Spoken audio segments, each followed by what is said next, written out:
ये खबर उड़ाई गई है या वाकई तेजस्वी यादव दो जगहों से चुनाव लड़ने का मन बना रहे हैं, ये अभी तक मालूम नहीं है, क्योंकि प्रशांत किशोर ये सुनकर मुस्कुरा रहे हैं और तेजस्वी पर हमले कर रहे हैं। राजद की ओर से इसका खंडन नहीं आया है।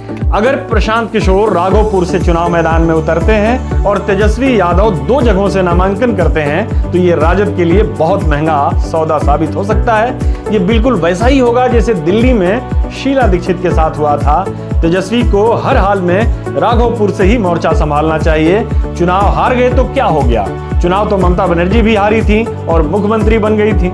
प्रशांत किशोर एक साइकोलॉजिकल लड़ाई लड़ रहे हैं। उनकी राजनीति अब तक परसेप्शन की राजनीति रही है। तेजस्वी को अगर बिहार में अपनी जमीन बचानी है तो उन्हें राघोपुर में अपना दावा पुख्ता करना होगा। हमने पहले भी कहा था कि प्रशांत किशोर की स्टाइल ऑफ पॉलिटिक्स उनके क्लाइंट रहे अरविंद केजरीवाल से मिलती जुलती है। इनकी राजनीति भी हिट एंड रन की राजनीति मालूम होती है। जिस तरह 2013 में केजरीवाल जनता से पूछे बिना एक निवाला भी नहीं लेते थे, प्रशांत किशोर भी जनता से पूछे बिना कोई काम नहीं कर रहे हैं। उन्होंने मन बना लिया है कि वो राघोपुर से ही चुनाव लड़ेंगे, लेकिन जनता से पूछेंगे जो इनसे कहेगी कि आप राघोपुर से ही चुनाव लड़िए। बिहार में टिकट बंटवारे का केजरीवाल वाला ड्रामा नहीं चल सकता, क्योंकि उसे स्टेज करने में खर्च ज्यादा आ सकता है और टिकट के बहुत सारे ख्वाहिशमंद उम्मीदवार टिकट कटने से पहले ही नाराज हो जाएंगे और उनकी सभाओं के लिए भीड़ नहीं जुटाएंगे। लेकिन केजरीवाल और इनमें जो बड़ा फर्क है वो ये है कि केजरीवाल ने तो कम से कम भ्रष्टाचार के खिलाफ एक बड़ा आंदोलन खड़ा किया था, उसके बाद चुनाव मैदान में उतरे थे।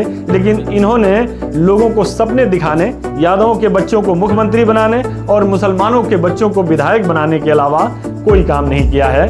इनसे सिर्फ इतना ही पूछा जाना चाहिए कि जब बिहार में SIR की प्रक्रिया चल रही थी और वोटरों के नाम काटने का प्रपंच चल रहा था तो ये कहां थे?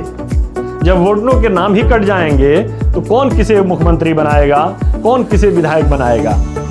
क्या इनको लग रहा था कि चुनाव आयोग ने जो आनन फानन में SIR की प्रक्रिया शुरू की थी वो बहुत पारदर्शिता के साथ शुरू की थी? अगर हाँ, तो बिहार की जनता ने देख लिया कि उसका मकसद क्या था और उसमें कितनी पारदर्शिता थी। और अगर नहीं तो कम से कम पटना ही में सही एक धरना प्रदर्शन तो इनकी तरफ से भी होना चाहिए था।